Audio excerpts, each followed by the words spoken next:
Welcome back to the development tank. Straight into it today, guys. We've got Claire back with Project Snapshot. She's back into the interiors. We're doing Summit Avenue in Hampton East. The feasibility's been done. It's been purchased. It's inside the build phase, but super keen to get into the finishes and the interiors and find out exactly why the team went the way they did. Look at some comparables. Look at what we were trying to emulate in the marketplace and what we were trying to do better than other comparables in the area so we can stand out, so we can get those big sale prices. And to confirm, Beck from Build Her Collective, who does all our interior designs, she is coming. So watch out for her in the coming weeks. We're going to do a full episode, Claire, myself, and Beck, and dial that right in and bring as much value to you guys as possible. So make sure you keep an eye out for that one. Site Insiders with Gav. Now, we've got a site that we bought last year. It's a tricky one. We bought it with a single dwelling covenant.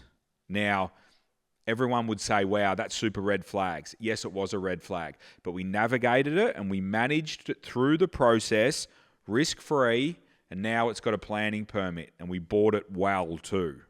So that's one that if you have got a single dwelling covenant out there, or you have got exposed to this, or you are just interested in it, stick around. And we're going to go through how we did it with minimal risk, but maximum profit. So we're going to show you guys how we did it in a way that others wouldn't have seen value, but we saw value because we were willing to navigate the single dwelling covenant. We did it, and our client has thanked us for it and will thank us for it because there's more money in the deal. So let's get into it. Site Insiders, if you know, you know. Welcome back, guys. Site Insiders, if you know, you know. Guru Gav's back. We're going to dive into a cracker. Like I said earlier, there's a single dwelling covenant on this one, but we want to get into it. We'll show you the project like we always do. We'll go through it all, and then we'll show you how we navigated the single dwelling covenant. Welcome back, Gav. Good to be back.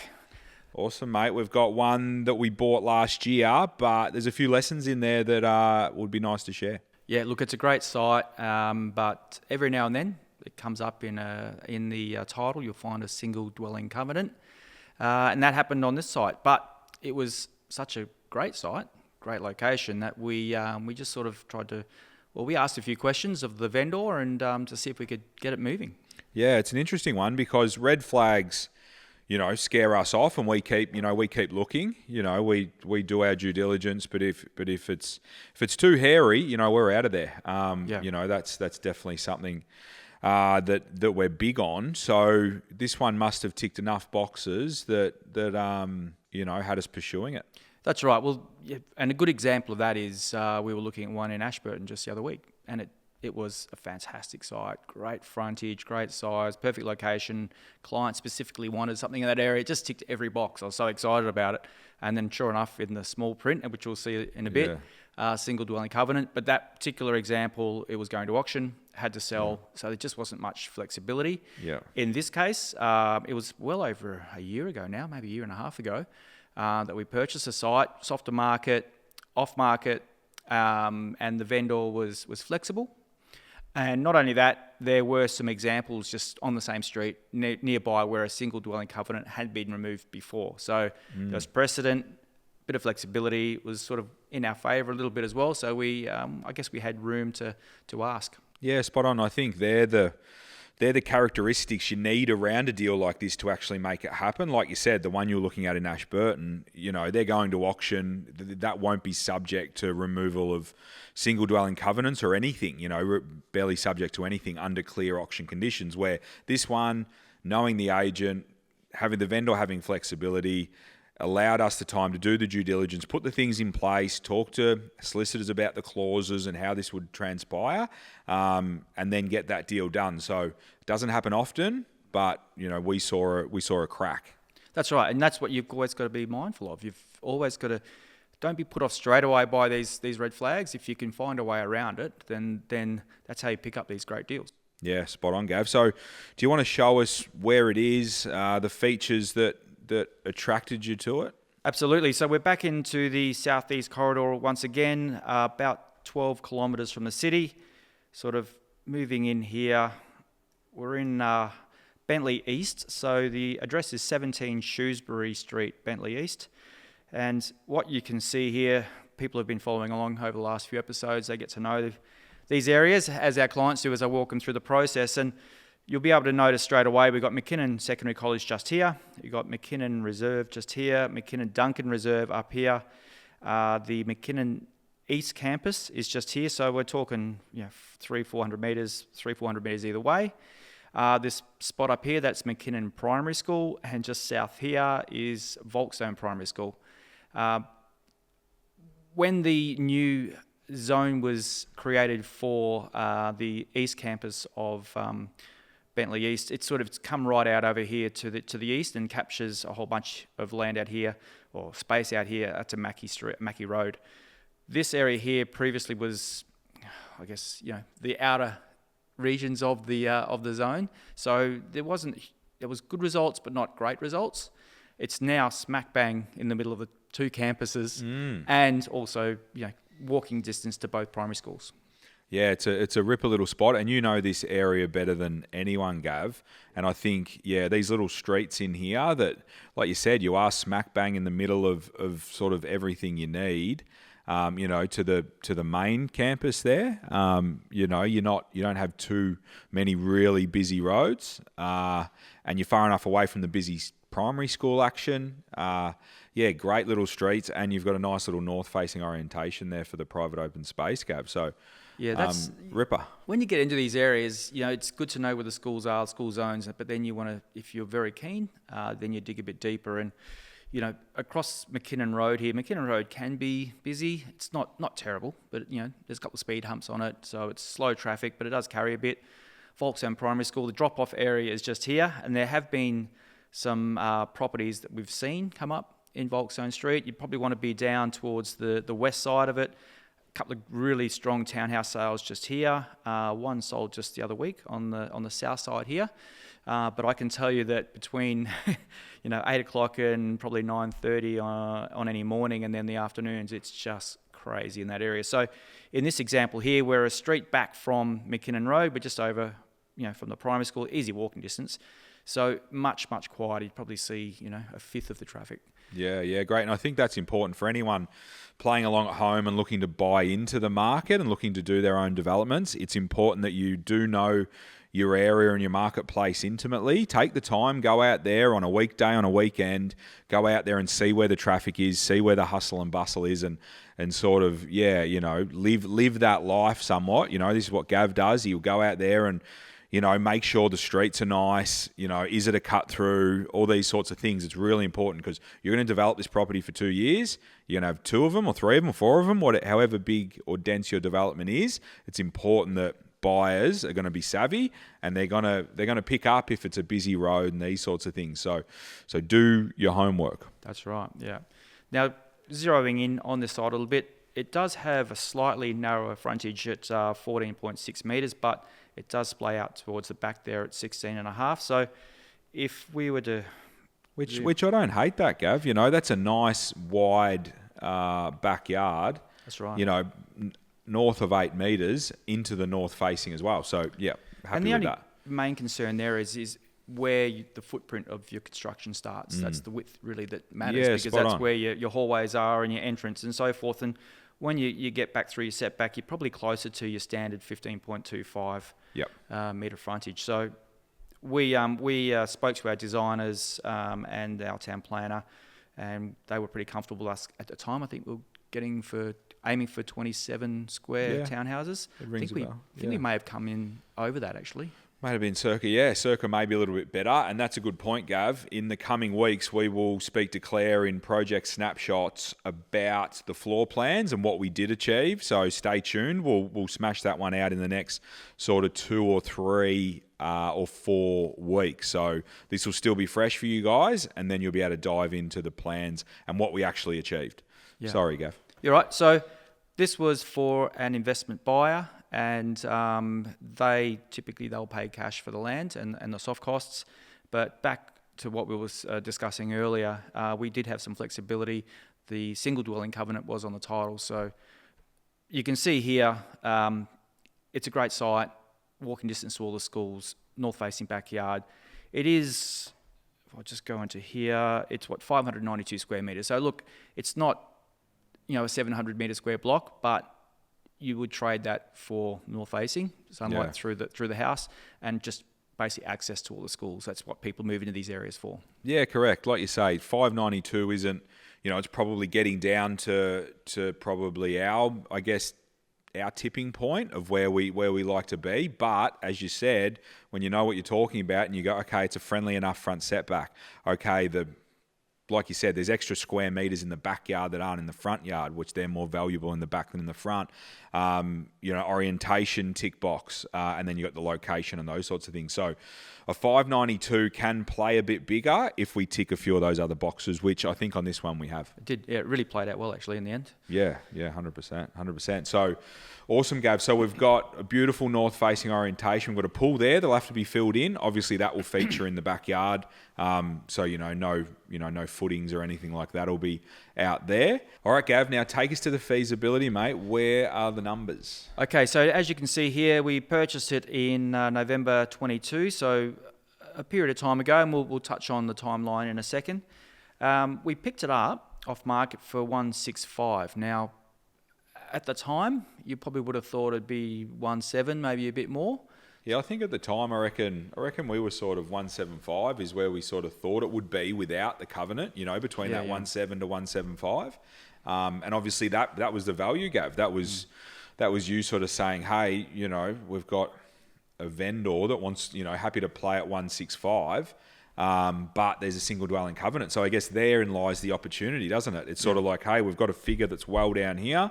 We've got room to negotiate, get our due diligence done and set the deal up, but we've got this single dwelling covenant. What can we do? And that, I guess, gets the ball rolling into, okay, well, let's actually do something here. Yeah. Well, if that was not possible to be removed, then it's probably only going to be a 165. Yeah, correct. Yeah, it's a good point. 100%. It's a good point. So the fact that we saw something and saw a path forward of getting it removed meant that our client, I think, pretty comfortably, $50,000 to $100,000 better in the buy price, which is a great result. And let's not forget, it was a soft market, and it also provided the vendor with some security that he had a signed contract. Yeah, 100%. It definitely it worked for both, and it gave the vendor confidence to go off and get the covenant removed, having someone on the contract as well, and having a deal together and something to go get that sorted for. So yeah, I think a good outcome, Gav. All right, let's move through some of these costs. So planning and soft costs, that was about a year and a half ago. It's probably closer to 113 now.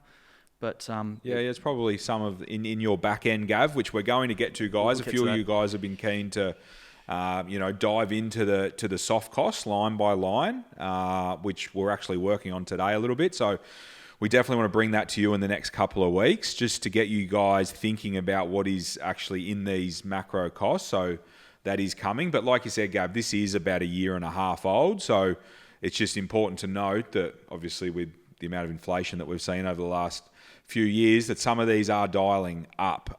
But we are seeing, which I've said in other episodes, we are seeing a halt in those inflation numbers and build price and all that sort of stuff. Things are leveling out, but this one did go through a little bit of an upswing of costs. Yeah, that's fine.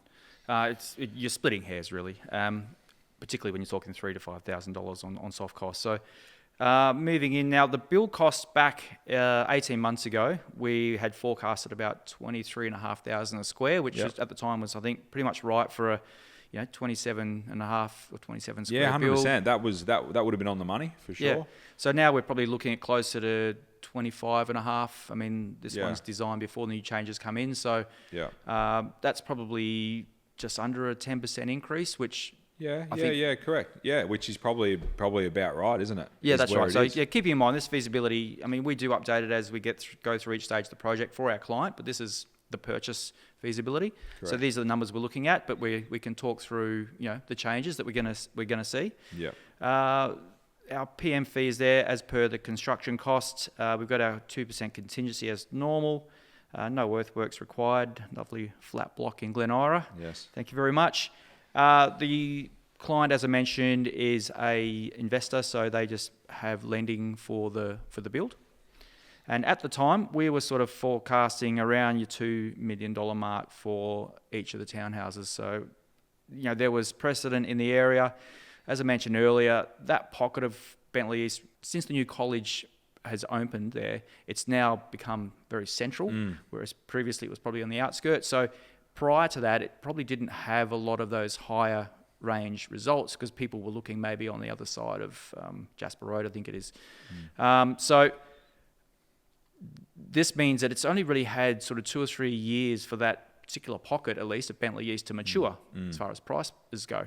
And as we know, in the last 2 or 3 years, the market's been pretty soft. So, and even then, there's been a couple of really good results, over $2 million, I think it was, on Volkszone Street, opposite the school. Yeah, literally correct. opposite the school. Nice build, nice house. Yeah. Nice townhouse, sorry. But there was precedent. That was probably a year ago. Yeah, it was, yep. Yep, so we believe that these townhouses are probably closer to 2.1.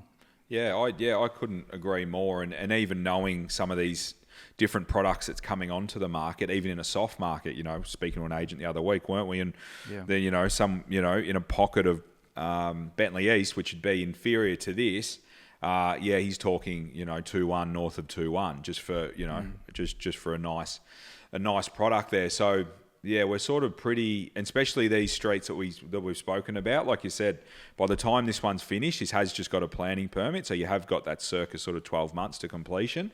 The market can move and come back. This pocket, Gav, that you're talking about, the fact we know it so intimately, people are going to catch on, and it'll. I'm very comfortable with resales in that part. Yeah, look, my kids go to those schools. If I could choose the pocket I want to live in for the next 3 to 5 years while they're sort of moving through the primary to the secondary college, it'd be in that pocket. We might be able to sell you one, Gav. Well, I tell you what, and I was going to touch on that now, is that we've seen the drawings, we've seen the plans, and we've seen the facades and the material, the design. That just adds confidence to us getting around that 2.1 because they're bloody beautiful. They're nice, yeah, 100%. And can't wait to show you guys the plans. I think from memory, these are examples where we've gone the 2 living zones downstairs and 4 bedrooms upstairs, which for me, being a big family man, that is the design that I would go for. But yeah, it's an exciting one. And not to mention when you walk into these townhouses, you're walking down a hallway, but then you've got a nice open room, light filled, and suddenly it feels much more open and spacious rather than sometimes when you have the master downstairs, there is a long hallway and it can be reasonably dark. So, but anyway, love the 2 living zones downstairs and the 4 beds upstairs. It is one of my personal favourites. So we will bring that one to you guys in the coming weeks. But yes, Gav, a lot of confidence based on what we've achieved. Great. So the feasibility... Great. So the feasibility at this stage is at about 15%. Yep. But I just know because I've done the feasibility over and over, even for the build, we're still around that 15% mark, considering selling sort of 2075 to 21. Yeah. Again, the design looks terrific. Location's great, backyard's great, schools aren't moving. Yeah, well, schools aren't moving, they're not making any more land around there, and with the immigration tap firmly turned on and people keen to get their kids into these top-notch public schools, I don't think you lose, and we just need a bit of market support next year when these things are sort of ready to be sold and sort of finalised. Very bullish on these, Gav. Yeah, the RBA just needs to come to the party sooner than later, please. Needs to come to the party, yeah. Maybe we pick up a few more sites before they do. So Gav, this is great. This is perfect. An amazing site. I think this one ticks those smaller boxes we like to tick as far as orientation. Even the blocks splaying a bit at the back, having wider backyards. Those backyards, and our team's really good at, in the designs, I guess, getting rid of your services around to the side or whatever that looks like and making sure those backyards are maximised and utilised to the best of their ability. But 8 metres wide, north-facing backyard, please. Amazing. So now, Gav, take us to the thorn in the side. Take us to the box that wasn't ticked, but lie the opportunity, which this is the opportunity, Gav. That's right. So you can get all wound up on all of these positives, but if you don't read the fine print, you're in trouble. So you'll notice here about 3/4 of the way down, sometimes there's covenants regarding quarrying, which you don't have to worry about, but there's also this sneaky little covenant here. They will not erect or cause to be erected on the said land any buildings other than one single dwelling house with or without a garage. You miss that? And you're in trouble. Well, that's the thing. That essentially, as a property developer, that stonewalls the whole thing. And like you said, Gav, no matter how amazing everything else is and all the other boxes it ticks, this will stop you very quickly. And the thing is, it is in the contract. You know, it is in the Section 32. It can be missed. The key is, which this isn't legal advice, you should always get your legal representative to look over these documents, but looking through these contracts and trying to find that old piece of paper in it, that's where the sting in the tail usually is. But then reading through that line by line, because I don't highlight it for you, it's just a little sentence there. They don't think it's a big deal when they were writing these, but for us as developers, that is nasty. So yeah, spot on, Gav. It's standard, isn't it? Look for the old piece of paper 3/4 of the way down the page and look for the word single. Yes. And look, you know, you should have a conveyancer on your team. That's their job. That's what you're paying for. Yeah, 100%. You get a good one on board, they're not going to miss it.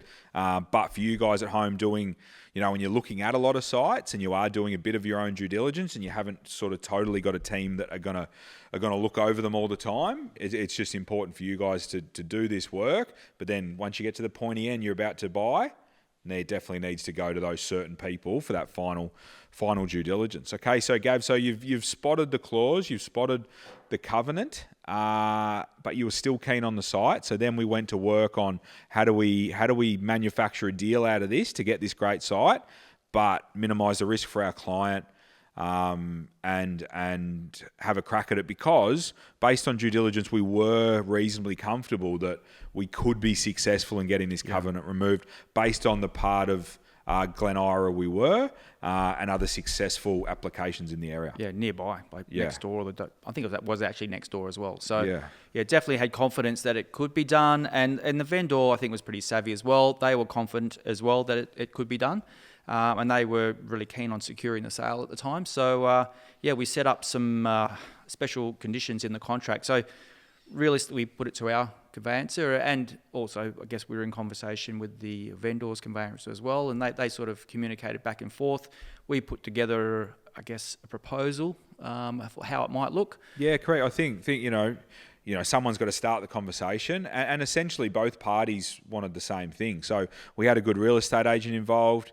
Both parties wanted the same thing. In essence, both parties agreed to what the deal was, but then you need both legals to come in and look at all the things that could go wrong or may go wrong, and it's all about just, I guess, dialing those in. So if something does happen and maybe it takes longer than we think, or you know, getting rid of the covenant doesn't look exactly the way we thought it would, then there are clauses in here that we can refer to keep everyone covered. So, you know, it's probably up on your screen now, guys, but there's things like, you know, the vendor agrees to promptly make application of the planning permit. So this is, in essence, that the vendor needs to rock and roll on this. This is what we're doing, and that's a clause of the contract. Vendor will use its best endeavours to get this planning permit. The vendor will advise purchaser as soon as possible following the council's determination of the application. So this is a matter of, okay, you've been given advice, that needs to be passed over to the purchaser straight away. And that, just one thing there is that this is actually like an application they have to put in. So it's not got nothing to do with the planning process whatsoever. Yeah. It's purely just an application to the council to have the covenant removed, yeah? Correct, 100%. And then council will advertise that to all the beneficiaries. So usually all the beneficiaries are other people in that in that subdivision. The key to this is, I think, is that you're in an area where blocks are worth more because they're developable, right? So somebody, you know, everyone's vested in this whole development play because they're financially vested. For someone to object on an application like this, that just doesn't bode well for other blocks in the area. Because I think anyone stuck with a single dwelling covenant out there in that part of Glen Ira, I think they all want to get them removed at some point. Because we're genuinely talking $150,000, I'd say. Could even be between $100,000 and $200,000 difference of having it or not having it, I would have thought. So everyone's vested in keeping this dream alive of getting these covenants removed. There is also a clause in here which gives it somewhat of a sunset clause that after 12 months, if the application isn't successful, at 12 months, the contract can be exited from sort of either. So that protects our client. Protects our client, correct. So our due diligence suggested that it should be done between 6 and 3 months, which I'm pretty sure it maybe took 4 to 5. Yeah, just on 5, yeah. Just on 5 months. So that was nice. And then settlement would then take place, I think it was maybe 60 days after receiving that. So we still got that sort of time, that settlement time. But in this case, when you are buying something potentially 50 to 100,000 K under, and it is the right product, those ones that tick all the boxes like Shrewsbury did, I don't think grow on trees. So it was good that we could get our client into that cracker site and get all this sorted out. But guys, so that's just, some of you guys out there, Fish, you might take a screenshot and zoom in, maybe you, Maxi, and see what some of these are. But always get advice off your legal rep, whether it's a town planner or whoever it might be. All those boxes were ticked for us. And it was super important that due diligence was super thorough. And that's what we're able to do for our client and get them into a really good site for unders. So, yeah, really happy with that. It did take, there was a little bit of back and forth, but ultimately, as much as we want to protect our client, we also want the vendor to feel as though they're covered as well. I mean, we're all in this for the same reason. We want to get a deal done. We all want the best outcome. Yeah, for sure, 100%. Love it, Gav. So I guess in essence, guys, that's a deal that did have a little curly one attached to it, but we still saw value.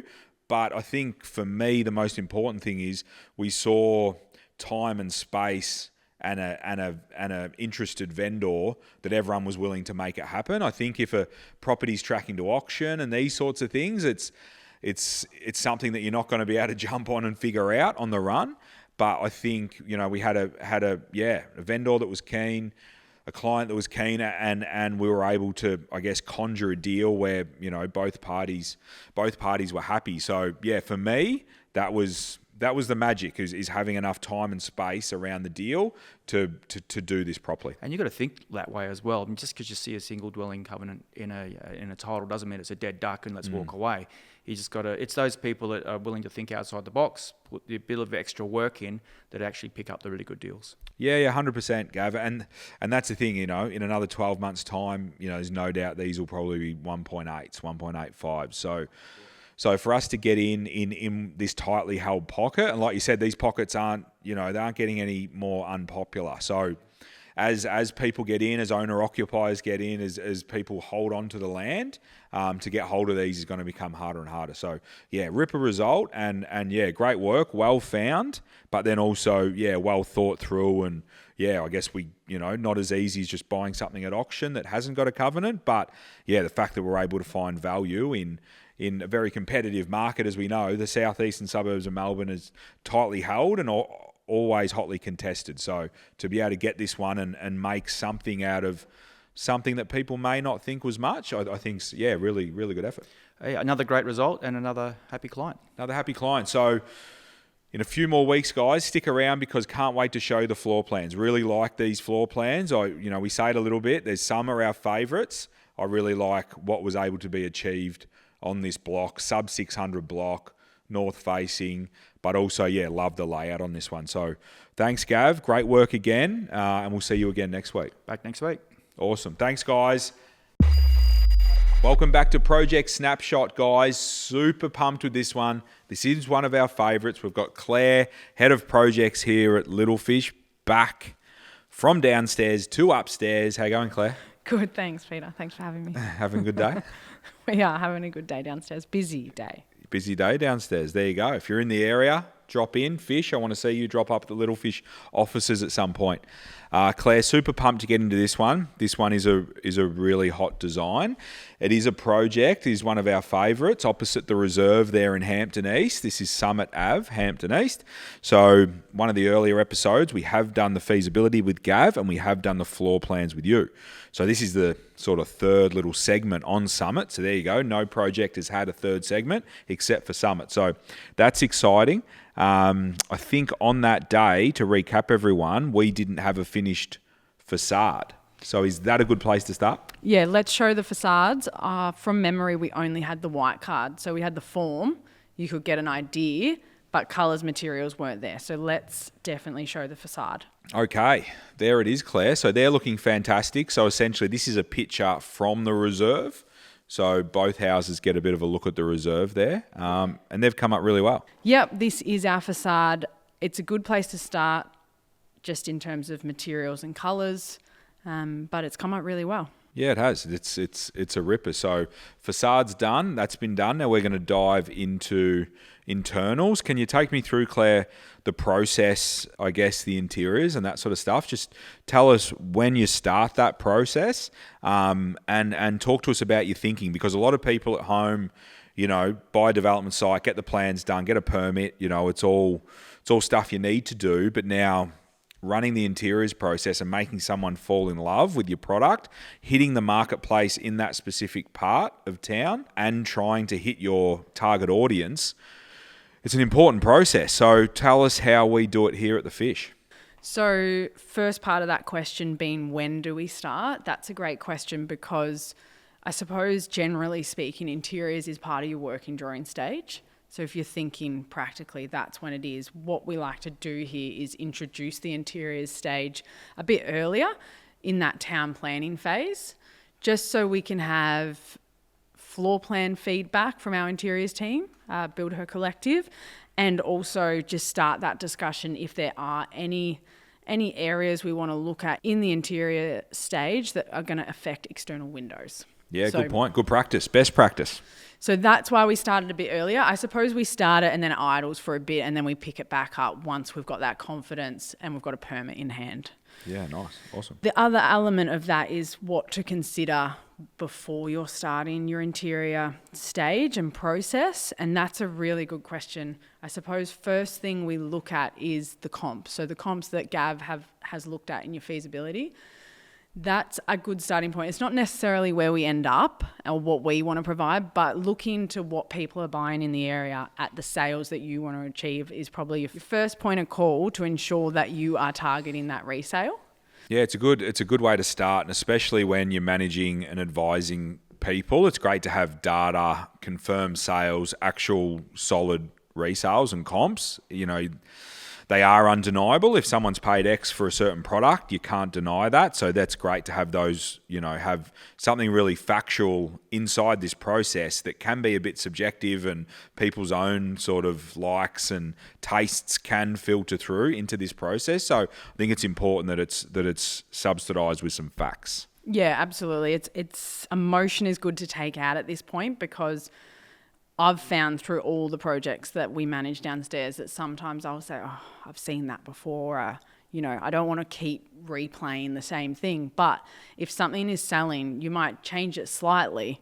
But out there, people like a certain colour scheme. They like stone. They like certain elements that there's no point testing that if it's working well. Yeah, spot on. If it's not broken, don't fix it. So then it comes down to your inspiration and your colours. Again, you can pull that from your comps, or you can put together something that talks to the facade, or a bit of both. Or probably I should say you should look at both, right? It wants to talk to the facade. In this case for Summit, maybe looking back at this facade, we have two completely standalone individual homes. So we really wanted to focus on keeping those identities separate and having a light and a darker scheme. Yeah, nice. Yeah, perfect. Something else that's worth mentioning, Hampton East, like you said, even though our comps weren't from surrounding suburbs, in this case we did look at, say, Hampton and your higher resale suburbs to see what was getting sold in those suburbs. That's also another good tip, just to have a look at. You might not pull in, say, the cellar or the wine bar, but you might pull in certain elements that you can afford in your feasibility that will then allow the overflow from those suburbs. Yeah, correct. I think that's a great point, Claire, and especially that Hampton East. There's a part of Hampton that's just the other side of Bluff Road to Hampton East that is quite Hampton East. You know, you can't separate them too much, but then you do get into Hampton and in around the village and the water and the train station, all that sort of stuff, and things do get a bit different in there. But yeah, genuinely, when you're talking Hampton East, there is a road that separates it, and there are some slightly bigger comps in the Hampton space with the Hampton I guess suburb name, which is worth something. But definitely good practice to sort of see what others are doing, because if you can pluck a buyer from a higher suburb with maybe deeper pockets that can get a bit more bang for buck in your suburb and take your product on, I think you have to acknowledge what they are looking at in those better suburbs. So great practice to have a look at what they're doing in the better suburbs. Yeah, and then seeing how you can tailor it to your budget and your development. So I've got a couple of examples which we'll go through, but I guess jumping back to the materials and the schemes that we looked at, we did go, like I said, light and dark. What I think is probably best, I'll talk you through the floor plan just to show you, I guess, what we look at interiors, because like we've said, you're at about 80% already with your drawings, so you already know your bathrooms, you know your en suites, but there might be some changes throughout that we look at. Yeah, great. Okay, so here are the floor plans. You've seen these before in an earlier episode. Not massive changes, like I said, but what I do want to explain is this area here, when we went into town planning, in our architecturals, just storage. That's all that's shown is storage. So this is a perfect example of something that you work through in your interiors phase. And I guess the importance of your interiors phase is what I'm going to show you in what we worked through here. So if we can just dive down to that elevation. Okay, so here is that storage area that I'm showing you. Essentially, what we did is we think about who's going to buy this. This is a family. This is a genuine family home. That's probably number one buyer. Not saying that will be the buyer, but with that in mind, we've developed in our elevations a drop zone for bags, shoes, coming straight out of the garage through this area and into the kitchen. So it seems simple, but those finer things or those little things that consider who's buying it is what can get a buyer over the line.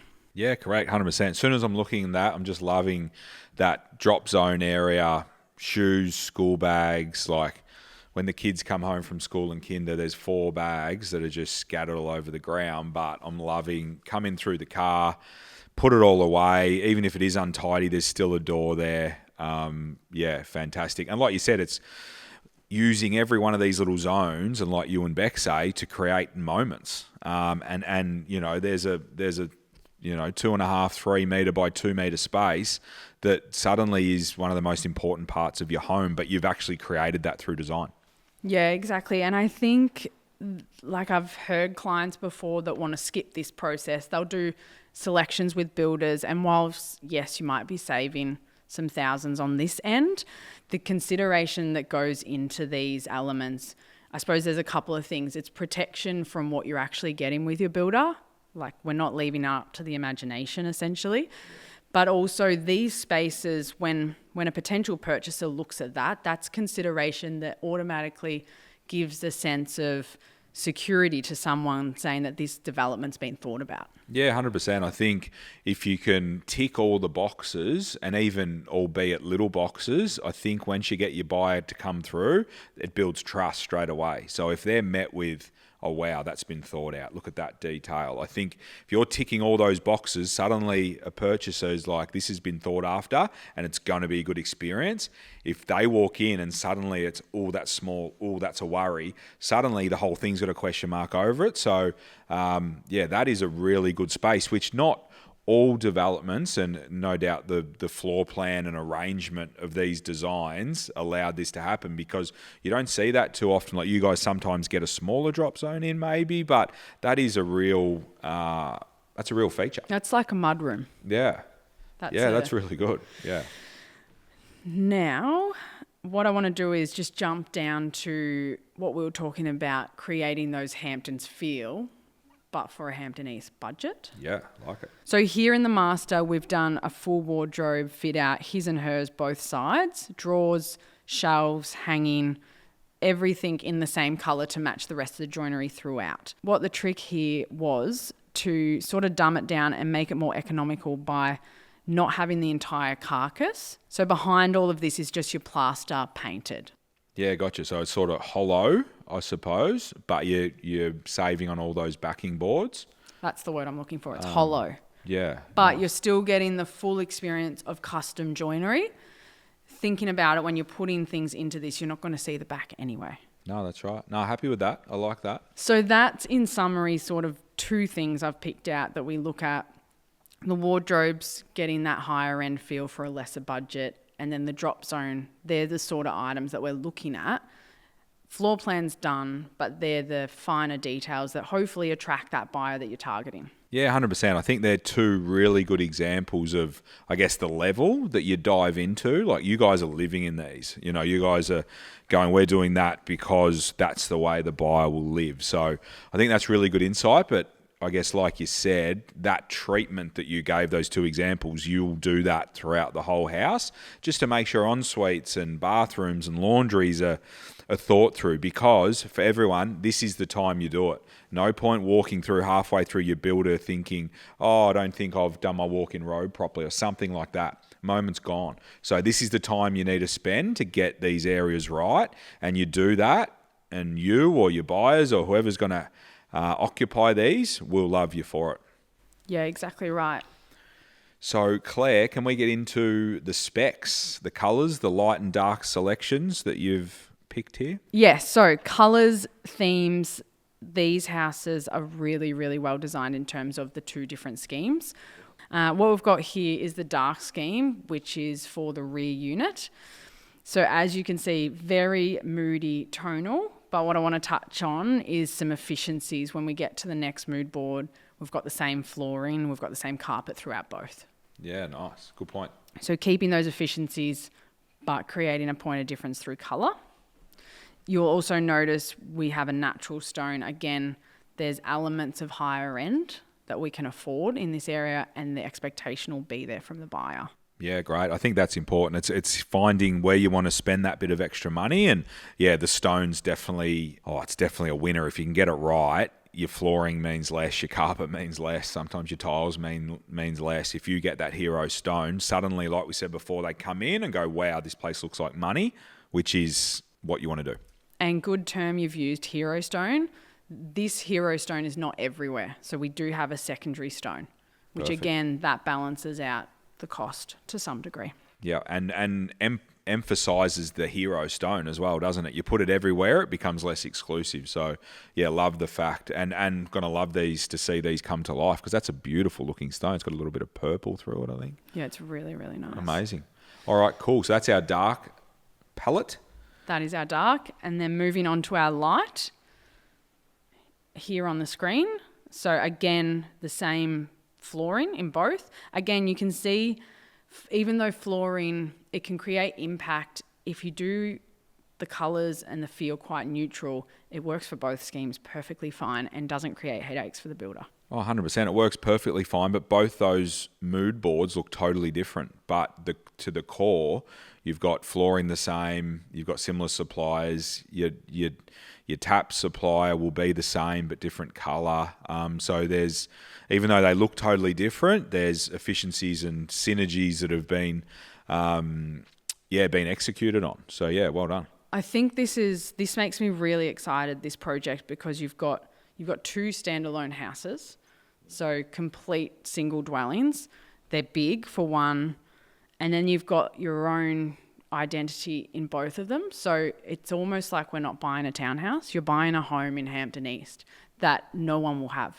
Yeah, 100%. And that's something we talk about in here a lot. We develop a lot of townhouses, but through site selection and design, if you can make them as much a house as much of a house as you can and steer away from the typical things that townhouses have and make them really houses. Well, it means you can probably price yourself a bit higher than a standard townhouse, and try and reach for those house sales. I totally agree. From here, which is different to interiors, but we have finalised the renders if we want to dive into them and get a real taste of everything put together. Yeah, great. Let's look at the renders, and then you're going to bring out the touch and feel, the actual materials box. So very exciting. Okay, so we decided to render. Usually you don't render both dwellings.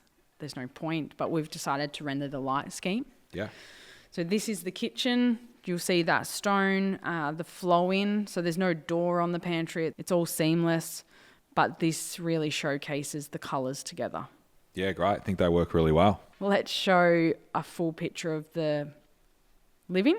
So again, here's a really good point. While there's not a lot of built-in joinery or anything that we would have looked at in interiors, a render of this space shows you the different spaces, if that's the right way to put it. So you can see that you've got your own dining and your living space very quite separate to the kitchen.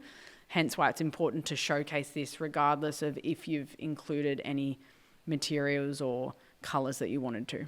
Yeah, great. I think it's a great way to show the relationship between the zones. You've got even the kitchen sort of poking out there. You've got the great natural light coming through there, and everywhere's got enough room. So, yeah, that's a great render, that one. And finally, we've got the main bathroom. So we've selected the main bathroom out of all the wet rooms to render. Showcase the bath, again, appeal to that family buyer. Yeah, great.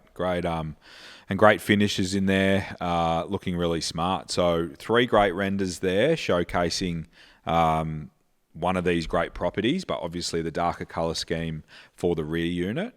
Now, can we look at the touch and feelies? You've got our touch and feel box that we use for clients and potential buyers and all that sort of stuff, which is a great way of, potentially selling off the plan like we've spoken about, but just really touching these high quality materials, which is important.